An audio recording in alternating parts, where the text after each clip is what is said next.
Howdy, folks. What's going on? This is the Outlaw Hatfield back at you one more time. With me tonight, I have a very special guest, Mr. William Collins. William, how are you tonight, sir? I am fine, sir. How you doing? I am absolutely wonderful. Like I said before we started the show, I'm kind of excited about this one. I've been waiting on it for a little while now. So yeah, I'm. First, I'm going to get this out. I love your knives. Oh, thank you. This thing is a work of art, and amazingly sharp, amazingly strong. Um, I can't say enough good things about it, William. You've done amazing things with your stuff. Well, I appreciate it so much. It's always good to hear that you're on the right path anyway. So, I really appreciate that. I really do. um, what got you started into making knives? What caught your interest there? Well, I've always been a fan of knives. Ever since I can remember, I've always had a knife. The family story is when I was just walking good, I begged for a knife and cried for a knife. And finally, my dad had an old Barlow that mom allowed him to give me as long as he broke the blades out of it. And of course, once he broke the blades out of it, I didn't want anything to do with it. But I at one time I had a collection of over 600 knives. I just always loved knives, every kind, any kind, just a knife. I always just loved them all. And then I'd spent about 14 years in senior management of construction, and decided it was time for a career change. And I really didn't know what path I wanted. I just knew that I had to get out of that stressful job. And so I wanted a knife from a famous maker at the time, and I called him up, and he said, "Well, it's going to be a 3 year wait." And I said, "Well," I said, "I'll just make it myself." And he chuckled and said, "Okay, good luck." So I watched a few videos on YouTube on how to anneal steel and how to heat treat and get some sort of temper on it. And I took a file and got in the backyard with a stack of red oak and a dryer, a hair dryer, and a bucket of used motor oil, and I went to work. And I had a $30 Harbor Freight belt sander, that fire pit, and that's where WC Knives was born back in early 2012, I guess. And Mhm. finally, a friend of mine saw one of my knives and said, "Hey, you need to sell those." And I said, "Well, where would you sell a knife like that?" And he said, "eBay." So put a few on eBay, and they would sell as soon as I posted them. So, and I mean, it's grown from there, and now we produce. Last year was 1,000, and this year we're going to be, I don't know, almost 2,000, I would imagine this year. Midnight Range out there is asking, what types of knives are we talking here? Midnight Mr. Collins here. He makes, I don't know, outdoors knives. I guess that'd be the first and best way to describe them. But they're not limited to that. They're fixed blade, but we are going. Or I am. I keep saying we because I managed teams so long. But I am going into folders next year. I've got CNC machine to start that. I just need to set it up in the shop and get it going. But for the most part, right now we just do fixed blades, and they're outdoors for the hunter, the bushcrafter, the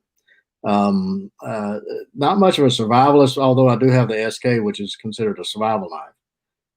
But it's more of the hunting, outdoor, camping style knives. Yeah. And if you're wondering what the SK is, it's something like that. Yeah, that's the Uh, WCA. that's that's the baby. This is the first knife I've bought from William. I can tell you, it's a razor. If you ever buy one, be careful.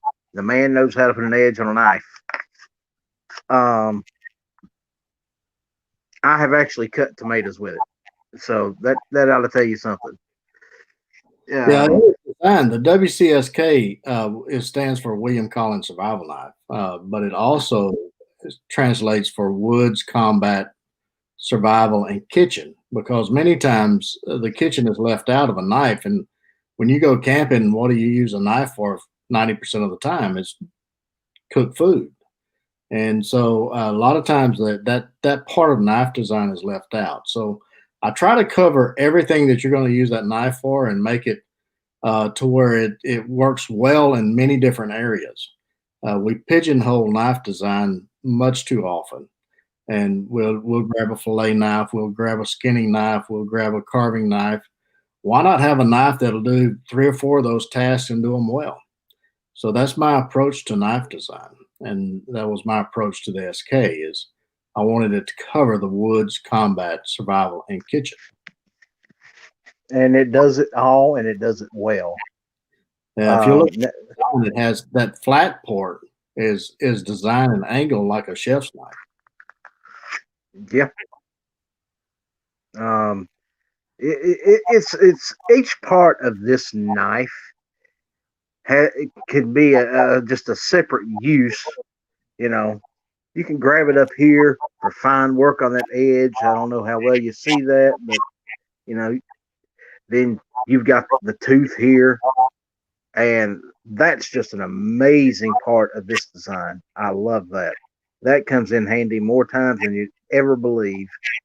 Well, Um, yeah, it's basically if you have a straight edge, you're cutting on 2 points on each side. But with a point like that, or a tooth is what I like to call it, you're actually cutting 4 ways. So you're cutting from side to side and front to back. So when you're chopping, that tooth actually is a sweet spot for cutting wood fibers, and it's half the effort and twice the work that a straight edge will do. well, um, what is the thought process when you come up with, let's say, the Master Woodsman? I love that knife. That's another one that I would love to own eventually. But what was the thought process of, to make that particular blade in that particular style? Well, first and foremost, I've always been an avid knife guy, but I'm an outdoorsman. I'm a hunter. I'm a camper. I've used knives since I could walk wood. But I was always disappointed in a knife because I don't use the entire blade the same for all tasks. So I never understood why you take a blade and have the same edge geometry all the way from the handle to the tip. That never made sense to me.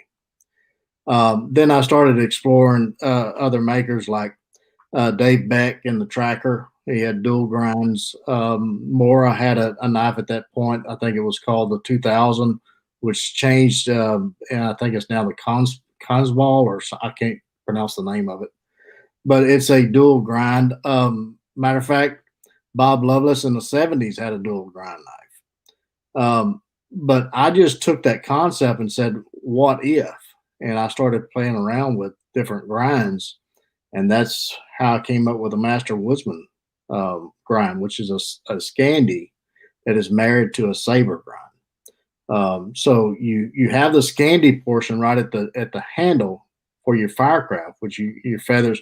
Everybody knows a Scandi edge is premium when you're doing feather sticks and wood carving and things like that for firecraft. But when you start getting into the kitchen task and your fine slicing parts, then that Scandi is not optimum. So I decided to go ahead and marry that to a saber grind, which would give you a little bit more travel up that blade and be able to do some of the slicing a little bit easier. You don't have those pinch points as much. And so just got in the shop and spent buckets of steel and sand belts and just worked out the problems with it, and then finally developed the Master Woodsman, or the Woodsman's grind is what I call it. Yep. And now that concept is applied to many, many different knives. Yeah. Matter of fact, I've tried to sell knives that were just standard grinds and nobody wants them. Yeah. If you get a WC knife, they need multi grind or something that's different than just a standard knife. Um, I see influences from other knife designs in your knives. Mm. Uh, you know, bolo knives. I see that influence there. Maybe even a kukri. Cook, Um, cookery a lot. Yeah. yeah. Um, it's it's amazing how you can take these different designs and merge them into something totally unique and totally yours. Um, what was William Collins' favorite knife that you've designed so far? Oh man, that's like trying to choose on your children. Yeah, Uh, I'm sure. well, I guess it depends on the task. Now, I have an SK in my go bag, 24/7, 365. It stays there, and that stays in my truck because I think it's the perfect survival knife. Um, the As far as me going into woods, I'm always testing designs, so it's kind of difficult for me to say. But as of right now, I would have to say that the little Nessie with the multi-grind, which is basically a Scandi that has a distal taper, um, it probably checks all the boxes for just a companion knife. Hmm. As long as you have an axe or a hatchet with you, which the holy trio, then I think that that's the perfect little companion knife, and that's what I use the most. Um, for the past couple of years, I always go back to it. No matter what I'm testing at that time, I'll test it for a while and say, yeah, it works, what I intended it to do, and then I'll go back to the little multi grind Nessie. Um, I do know that you make different sizes of the this one here. What's the one size below this one? The WCNK, which is the William Collins neck knife, has the same blade profile as the SK. Okay, yeah. Um, was there a big call for that? Just something smaller, more compact? Yeah, we do sell quite a few of those. I don't know that we've reached the 500 mark like we did on the SKs yet, but we're pretty close, probably around 300. Um, Okay. SKs has been out like probably 2.5 years, and we just sold 499 this week. So um, they're all serialized, so I know exactly how many of those were sold, and that's phenomenal. I'm just blown away with the response that we've got on that knife. It's been in like 3 or 4 different survival magazines. It's been well publicized. Mhm. The word has gotten out, especially on YouTube. There's a lot of people that use them quite a bit on YouTube.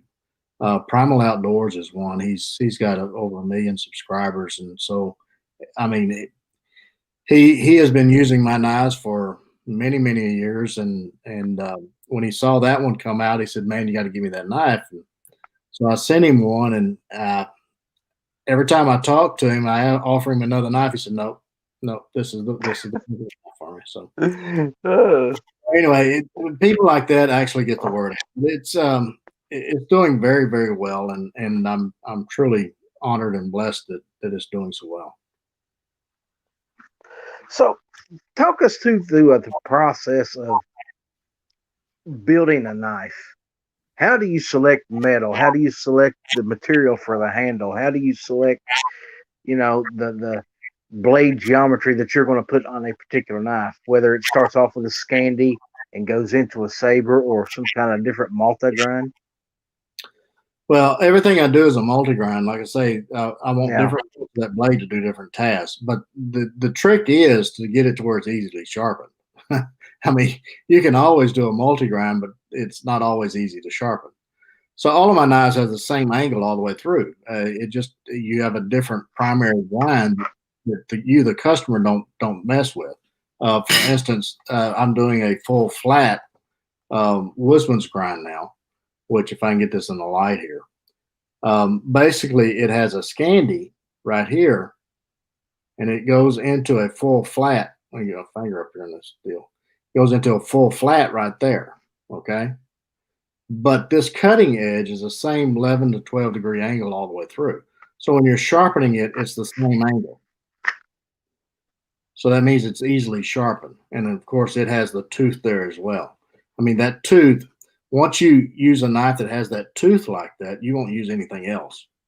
I mean, it is so beneficial in so many different things that I put it on quite a few designs now because it is so beneficial. Even on what this is the sportsman's choice.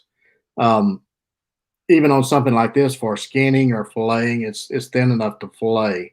Um, so it still is beneficial going through bone and a lot of other things that you do when you're filleting fish. Um, but you still have the scandy portion here to do some light firecraft, some light carving on camp and things like that. But then you have the flat part up here to do your slicing, kitchen chores, and fillet and boning out those hams and getting those back straps out and things like that that a hunter needs that thin blade for. Yeah. Ghost Tactical has a question for you. Does he make a fixed karambit? No, I'm not, Go. no, I'm not much into fighting stuff. That's out of my forte. It's outdoor stuff. Um, I guess you get requests like that all the time, though, don't you? You know, can you build this? Can you do that? Yeah, I had to stop doing custom builds back in 2018. I just don't have time. Yeah. Um, I mean, when you're producing 2,000 knives a year, that doesn't give you much time to do paperwork and talk to customers on the phone and emails back and forth to finalize custom designs. So I'm leaning more and more toward the wholesale side, and I do a lot more production than when I first started, anyway. I guess, but I just don't have the time because of workload. I cannot imagine um, what it takes to put in the hours to build, even 100 of these knives a year. Hmm. When do you find time to sleep, man?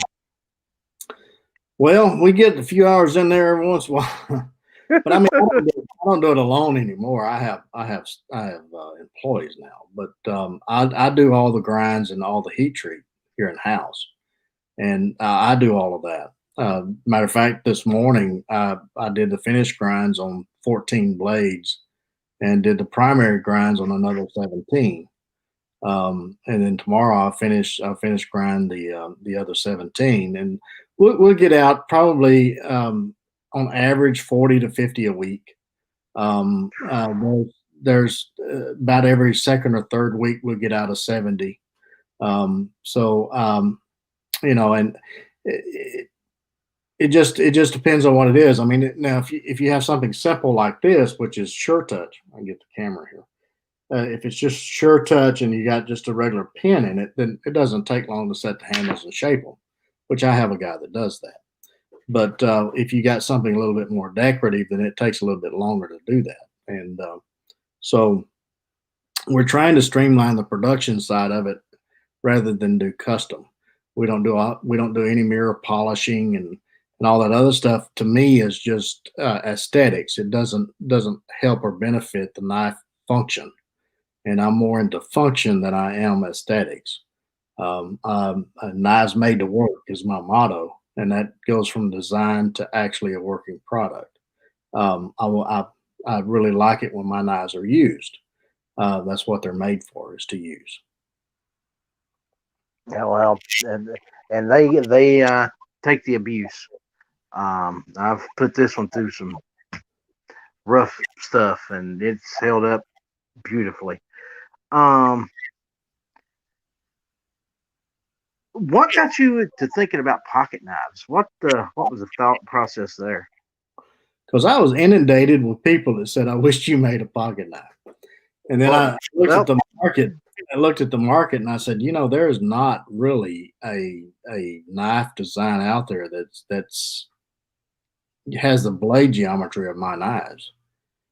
So I kind of explored that and asked, who would be interested in it. Did a limited short run of folders and said, okay, this is what I have in mind. How many would be interested in it? And man, I tell you what, we were just flooded with requests, and uh, right now the list is over 100 that's waiting on one right now. So um, it's just another thing. It's another knife. Like I said, I've always been a fan of knives and all shapes, sizes, and designs.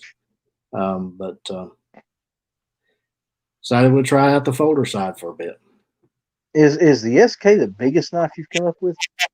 Oh no, no, I've done machetes and done a huge kukri for Blackie. I think that the blade on it's like 14 inches. Good Lord. As small as Blackie is, Blackie Thomas, I don't know if your viewers know him or not, but he's on a good day, he stands about 5 foot. I think that when he wears it on his belt, the tip drags the ground. It's just huge. But yeah, I've done a lot of big knives, and matter of fact, I've got the Stranded Woodsman that's just released a couple of weeks ago. Is I think it's a 7.5 inch blade, so that's considered a kind of a large knife. Yeah, yeah. Well, is the Stranded Woodsman as wide as this one? It's well, it's about 2.5 inches, so it's pretty close. I would think it may be a little wider Hmm. than the SK. Huh. I think the SK is Uh, 2 inches, so this one the Stranded Woodsman may be a little wider. well, either way, man,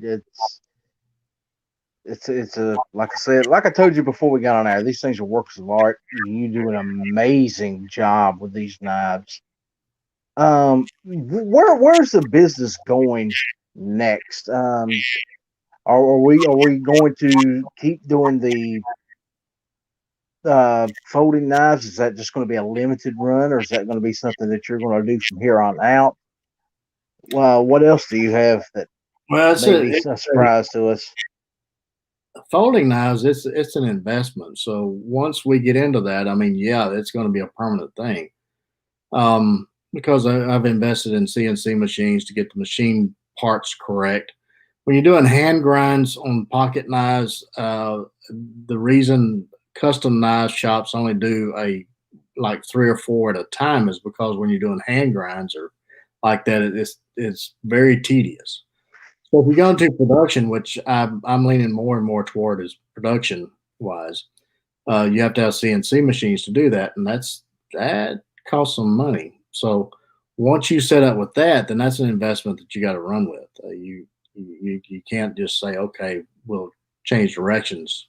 It's kind of hard to turn the ship at that point. But the other thing is, I mean, I stopped the custom work back in 2018 because of time, and I find more and more that the retail side, I'm having less and less time to take care of that because of the wholesale accounts I have. I have right now four wholesale clients that has shops, one in Alaska, Ohio, Canada, Florida, and there may be another one coming soon. I'm not sure yet, but and I also been contacted with shops overseas in Europe and Australia too. So it looks like that the wholesale side is going to pick up, and that's going to be probably 99% of what we're headed toward. I think Case and Buck and those guys kind of figured that out way early. That to actually make it in this business, you have to have distributors. You have to have just staying a small shop. It's either grow or die, And so I think that's probably the next step for WC Knives is to get more into wholesale. Um, I can't wait, man. I'd love to be able to walk into a local store here in South Carolina and see some of your knives lining the shelves. That And, that would so, that would put a smile on my face. I just the thought of you know you putting out a pocket knife after all these years of nothing but you know, the belt knives and straight blades. Um, I can't wait to see the designs you come up with those. I could picture each one of those little pocket knives folders having that little tooth that we were talking about in every one of them. Well, yeah, I mean, I've got it in the little EDC, that little tooth in that. The little NK, WCNK has that tooth. A lot of the Skinners have that little tooth. It's a very prominent design in a lot of my knives because it is so useful. You really don't know how useful it is until you start using it. I mean, even cutting the eyes out of potatoes when you're peeling potatoes, that tooth, Yeah. man, it just gets in there and digs them out just a heartbeat. So Um, I'm gonna put you on the spot. Is there any way that you might have a block of wood or something to show these guys what you're talking about? no, I'm actually in my office. I don't even have a block of wood. I don't either, because if I did, I would. Uh, but what he's talking about when we talk about the tooth, I've been watching his videos for a while, so this is the part where he's talking about being a tooth, and I got to be very careful because that is very sharp. Um, you can take this knife and you can just grind in like that, and it's amazing at the divots you could dig out with this, and it saves you point. You could do it with a point, but that works so much better. Yeah, matter of fact, when we was doing the R&D on that knife, I actually used that tooth to actually hollow out a bowl for a spoon. Um, it's just so many uses for that tooth that you really don't realize until you start using it. Like I said, it's you'll find that it's just you gravitate toward it more times than not. Um, it's just one of those design aspects that you envision it, and then when you actually put it to work, it surprises you how well it works. It's Yeah. Um, got another question for you here. Uh, Actually, it's more of a statement than a question, I guess. The Outlaw Hatfield, he should make a sushi knife. Midnight Range happens to be a chef, so he's got his minds in other things here. I'd love to do some videos with that. I cut a lot of seafood, great for steaks too. well, that one would cut a lot of sushi right there. Yeah. Guys, I've posted the link to his YouTube channel in the bottom of the description. Uh, After the show's fully uploaded, you could probably get to that. Uh, watch some of his videos. His videos are absolutely amazing. Watching him use some of these knives, and especially he's got several videos where he's out camping or he's doing woodwork with them or what have you. Um, just watch a few of those videos and you will see just how good those knives really are at doing things like filleting or cutting vegetables. They're just amazing for that task. It is literally the one knife you would need to go from the woods to the kitchen without much effort. Yeah, very easily. I think there's an entire playlist on the development, the R&D of that WCSK. There's I don't know how many videos there are now, probably 60 or 70 during that whole process, and it takes you from the moment I have the concept in mind of what Model A or Prototype A was up to Model C, Prototype C, of where the actual design came into fruition and said, okay, this ticks all the boxes we were looking for, or I was looking for, and it's very interesting to see the process of how that knife developed. And it, all of my designs are developed. Yeah, you have a design concept in mind, and you take a design and put it on paper, and then you cut it out into a blank and heat treat it and then grind it, and then go out and you try it. A lot of times that try part is missed on knife design.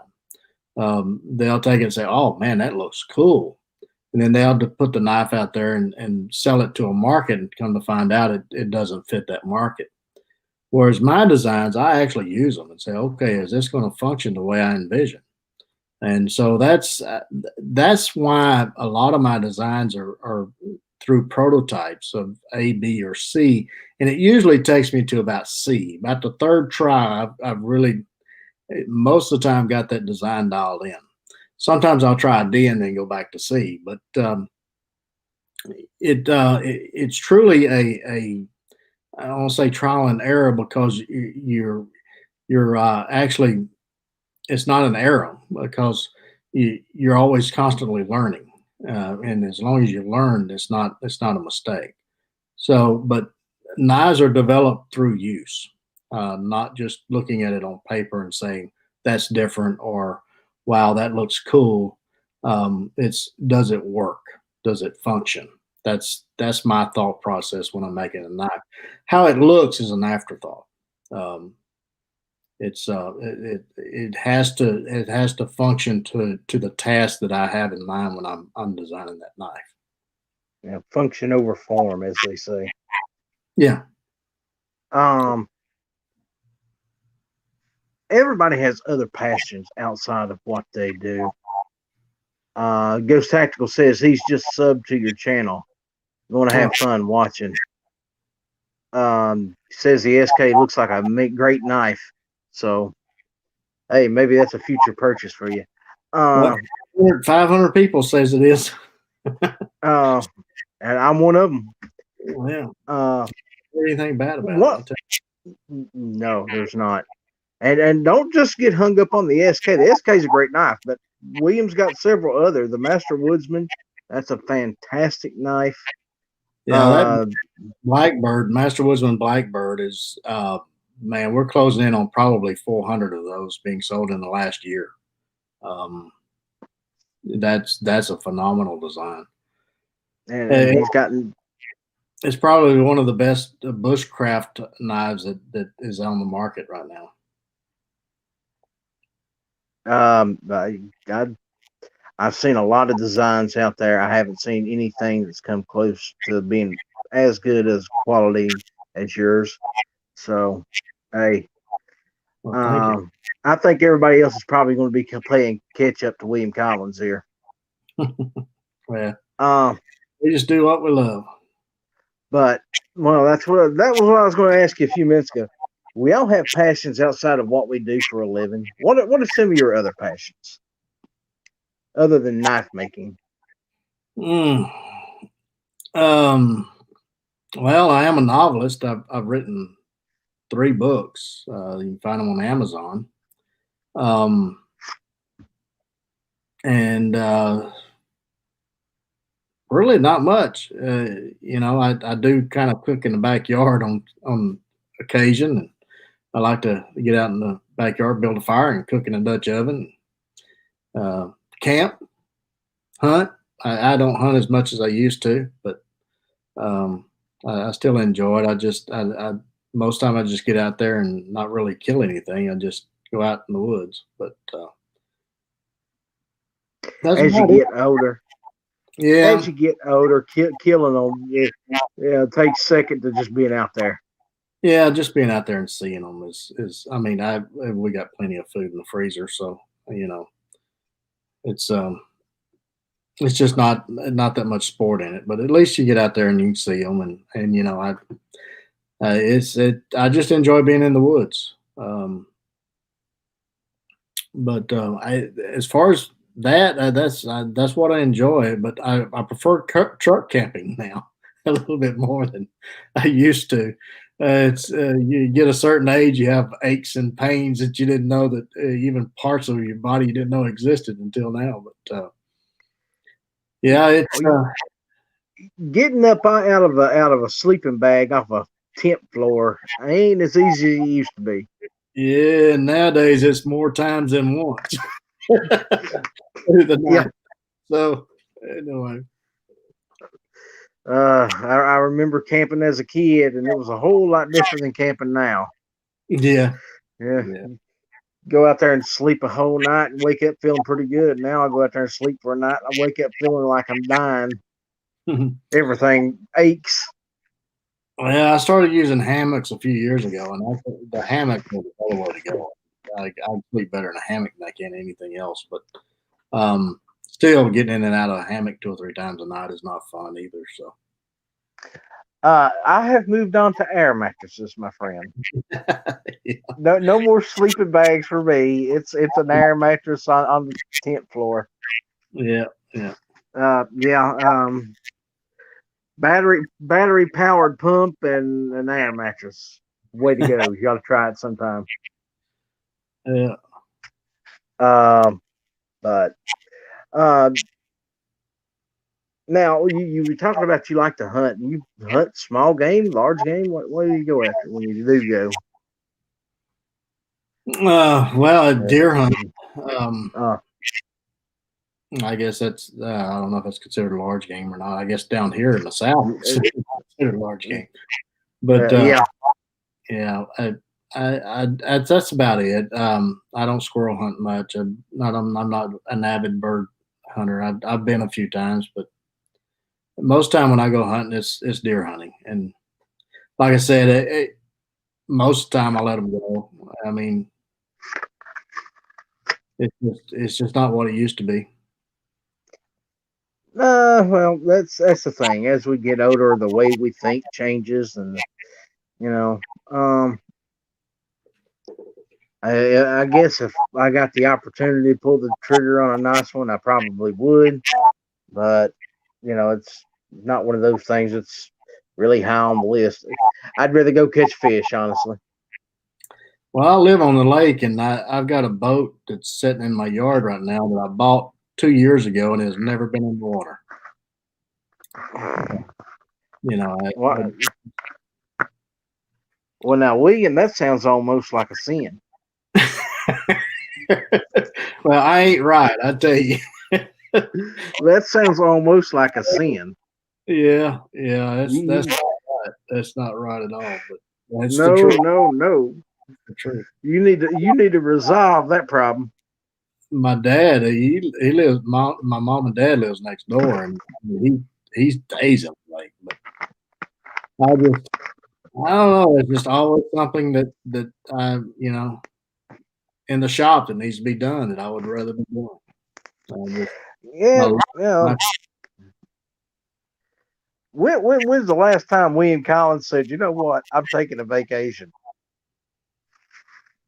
Well, actually, at gatherings is about the only time I do take any time off. I do Black gathering. The last one was in September, I think. So I went down there or over there in Alabama and spent a few days with Blackie and camped out. And I'll do that. And that's about the vacation that I get. That's just a few days here and there. Well, Blackie seems like he'd be good company, so I don't think I'd complain about that. Oh, he's good folks, I tell you. One thing about Blackie, he can always keep the conversation going. There's not a Uh, dull moment around him. um, well, like I said, um, watching a Blackie video is what got me turned on to William Collins Knives because I knew nothing about you until I watched that video, Yeah. and I had watched one, and then he'd made another one, and I was like, I like that knife. I want to know more about that knife. So then I started looking up your stuff, and then I was just in shock and awe over how good these knives were looking. And when you watch a video of somebody taking a knife and pushing it through a cinder block or a door, it's kind of impressive. So Yeah, we abuse those knives, I tell you. I wouldn't recommend doing that, but at least you know that it's possible if you needed to do that. But yeah, exactly. I mean, I watch it. Just that's what really convinced me that this was the knife I really wanted. The ultimate survival knife. I guess if there was such a thing, this would be it. You know, guys, if you're looking for a knife and you want something that you know that will take the abuse, there's a video out there of this one going through a car door and a center block, and it didn't hurt the edge, didn't hurt the knife at all. He was probably slicing tomatoes right after the fact. So, um, so you say the future for William Collins is going to be in wholesale. Um, That seems to be where it's headed. Yeah. As of right now, I've on the retail side, I've got probably 12 on the bench that's retail, and I've got probably close to 300 that's wholesale. So it's I get at least 30 to 40 wholesale orders a week, and retail is just kind of three or four, maybe five. But again, if you look at my website, there's not many to choose from my website, and the wholesalers has more of a selection than I do. And the reason I do that is because I just don't have the time. I'm filling wholesale orders 90% of the time, so and if one of the people watching tonight would like to order a William Collins knife, where would you suggest they go? well, if you go to greatnorthernknives.com, most of the time they have something in stock. If they don't have something in stock, then they can actually order a model of mine with the handle material you prefer. And it has to be one of my models. And the reason I have that agreement with Great Northern Knives is because he has the staff to monitor that and take care of all the paperwork. And then once a week, he sends me a priority list of what he needs, and that's what we work on for the next couple of weeks is that priority list. So it's almost as close to custom as you can get without actually changing the design. Now there are limits. I don't do mosaic pins, although Great Northern Knives does have a proprietary Alaskan pin that they put on some, or has an option to do that. But as far as the other pins, I don't do mosaic pins because there's just too many choices out there, and the more choices you have, the more hesitate the customer is, and the more time it takes for them to decide. So if you limit the choices, then most of the time the decision is quick. But but that's probably about as close to custom as you can get, and they have a better selection than anyone. Northern Woodsman Elite has some specialty models that we have some design collaborations with Pano. I don't know if any of your viewers has watched Pano's videos, but he and I have collaborated on a few designs, and he's got some proprietary to their store. So if you want to go to Northern Woodsman Elite, he has a few models on his website, and then the store in Florida is a local store. They don't have a website. You just about have to be a local to visit that, but you can call them. And there's a web page on my website. If you go to knives and click on knives, there's a sub menu drops down that says authorized dealers. And so you just go through that.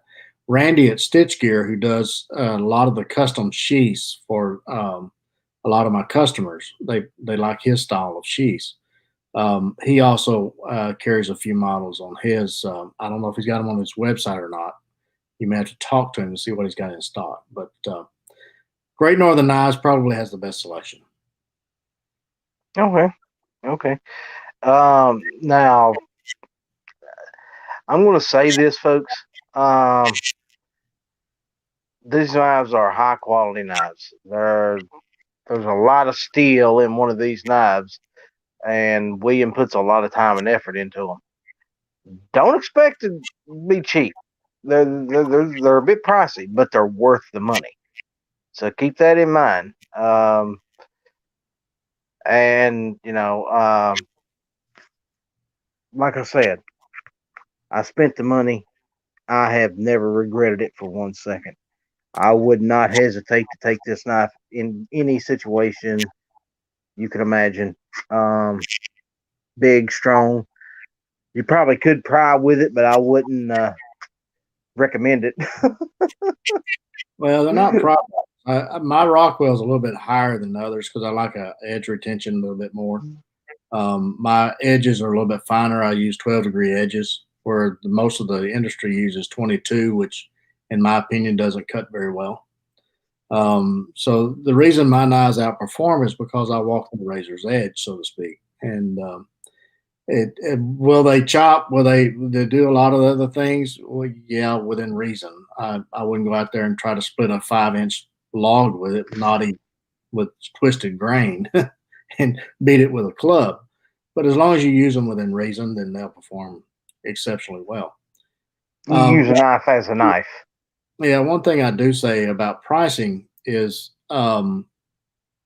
I had some. I was at an outdoor show in Pennsylvania, and a guy looked at the price tag and he said, "Wow," he says, "Man, I can buy a gun for that." And I said, "Well, it'd be a cheap gun." I said, "But how often do you use a gun?" He said, "Well, maybe 2 or 3 times a year." I said, "How often do you use a knife?" And I think that's what we have to look at. A knife is going to be used a whole lot more than some of your other investments that you do, and it is an investment. It's something that you're going to be able to pass down to your children and their grandchildren. So you have to look at it that way. It's not something disposable. No, this I would say this knife is probably one of the prized possessions I own. I have been wanting a custom knife since I was 20 years old. I just was never financially in a place where I could afford to do it. Or I was stressing paying a bill here or a bill there instead. I just happened to get myself later on in life to a point where, hey, I can afford a little something else, something that I enjoy, and I jumped on it. Hmm. And I'm glad I did. It's one of those buy once, cry once, and love yourself the rest of your life. It's one of those deals. Yeah, And 90% of my customers, they come back and they get 3 or 4 more, and and some of them they'll buy every model I come out with. It's just one of those things. Once you get one WC knife, you got to have another one. It's the uniqueness and the performance is there to where that you just got to have more. It's like Lay's potato chips. You can't have just one. yep, exactly. Well, I'm going to tell you, William. Now that I know about the pocket knives, I think I'm going to add one of those to the collection as soon as they're available. But I still have the urge for that Master Woodsman. I like that knife. Still got an itch for that one. Yeah, it's a huge seller. Well, I come out with a monthly special on that back in February, twice. Matter of fact, once was 30 units, and the second one was 35 units, I think.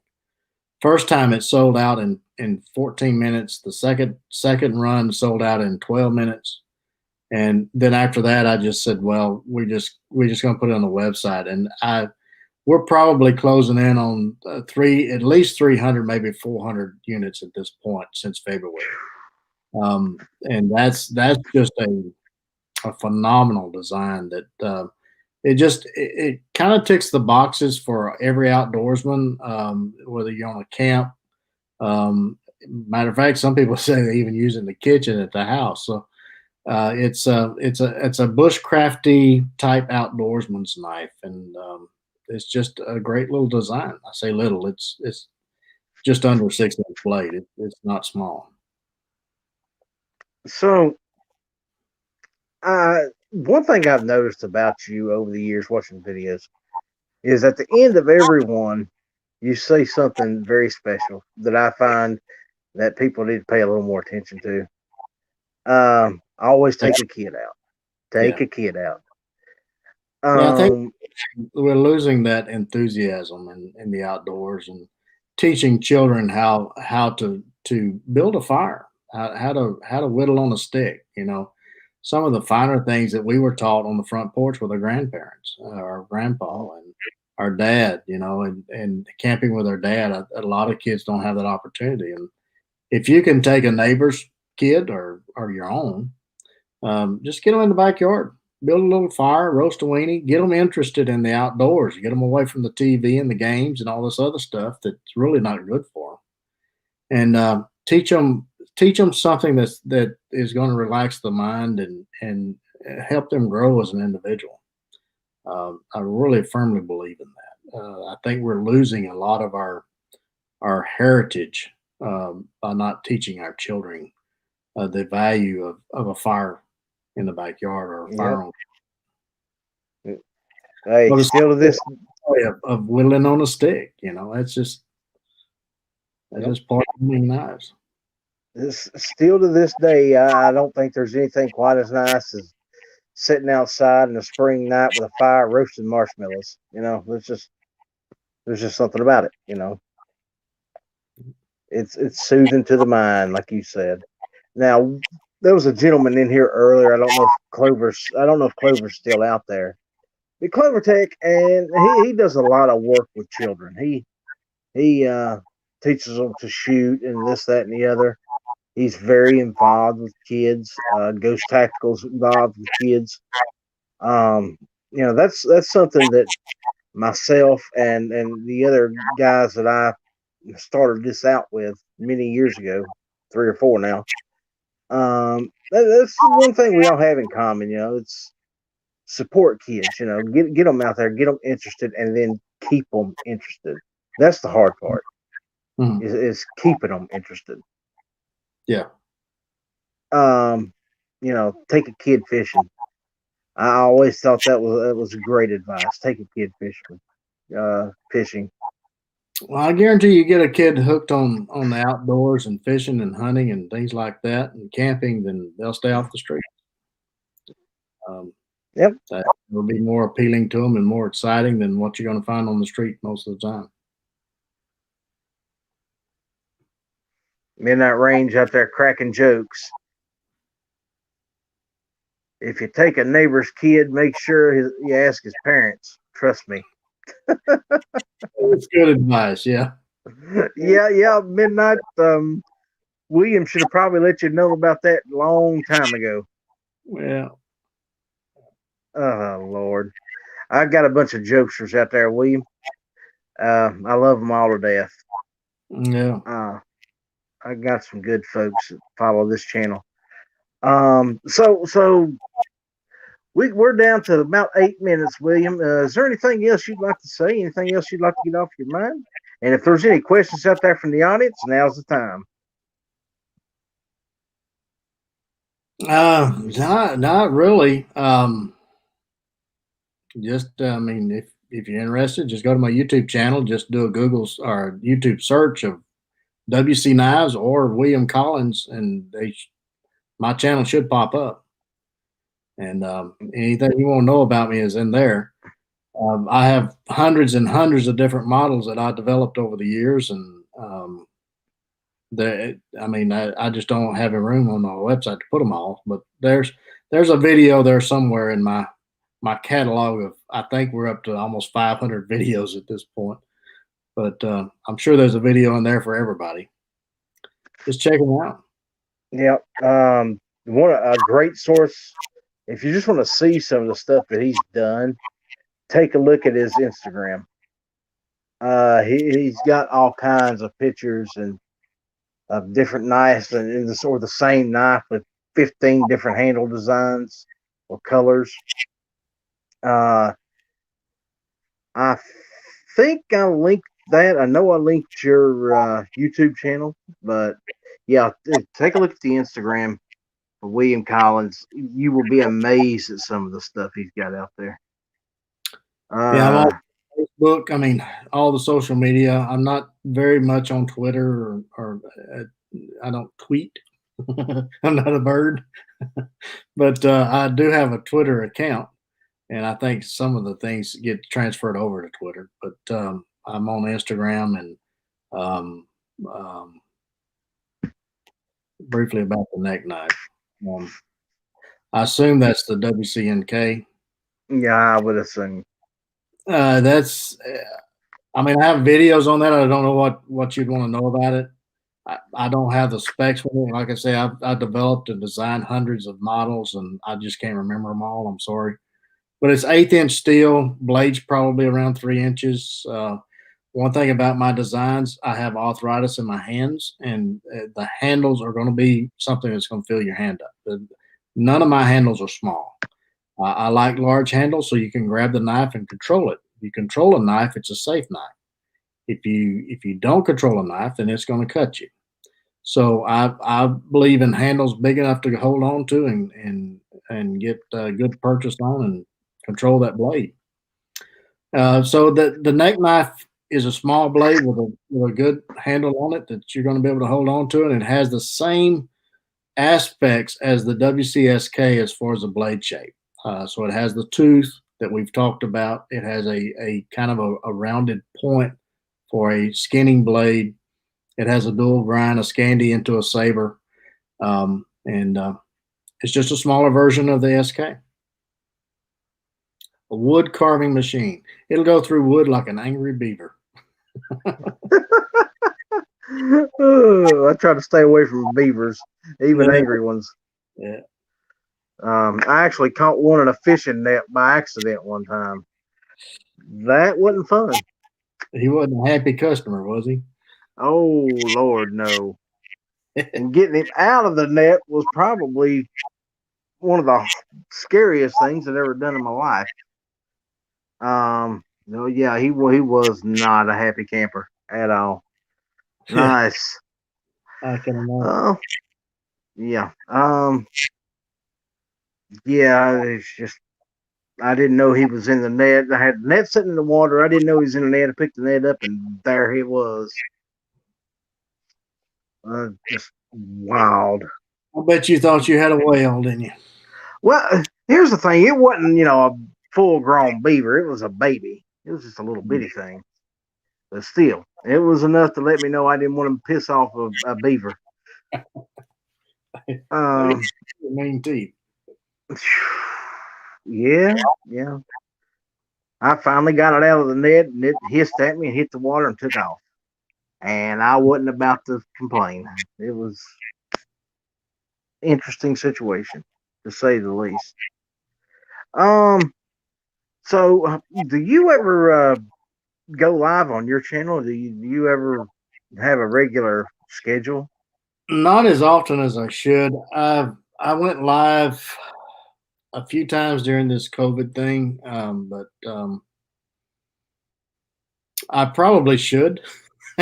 I get asked a lot to do it. I just don't take the time to do it. But um, yeah, when I do, I usually try to do an announcement on YouTube, say I'm going live, and give a time. But it's very, very seldom. Maybe once or twice a year. Yeah. Well, I'm sure that anybody can follow you on Facebook. Like you said, Instagram. You got the YouTube channel thing going. William, Get on the website if you have a question. Just get on the website and send me an email. that, I'll try to answer it. Um, uh, but if you go through the website, I mean, probably 90% of your questions are going to be answered there. There's even a playlist on my YouTube channel called FAQ, which is frequently asked questions. I don't guess some people know what FAQ means, but frequently asked questions, and there's a playlist, and pretty much 99% of the time your questions would be answered in that playlist. So try that out too.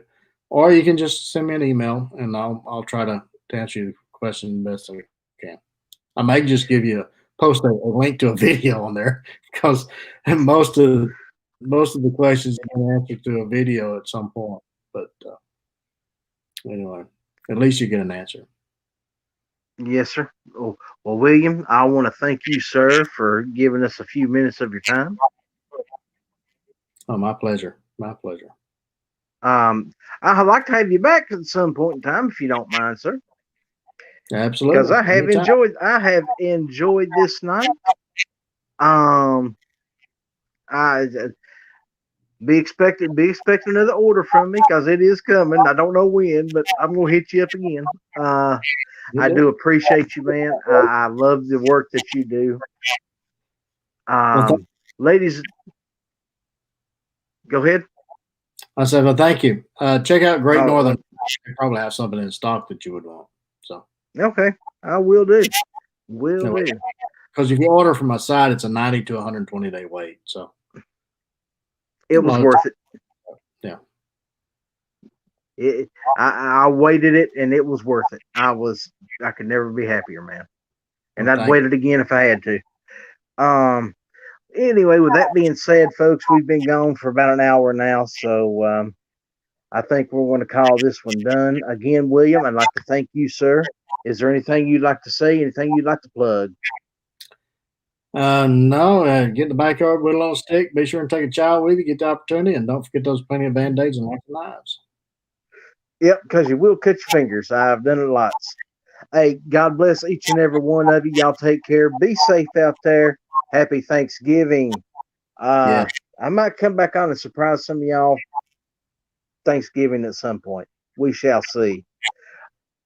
Take care, guys. Good night.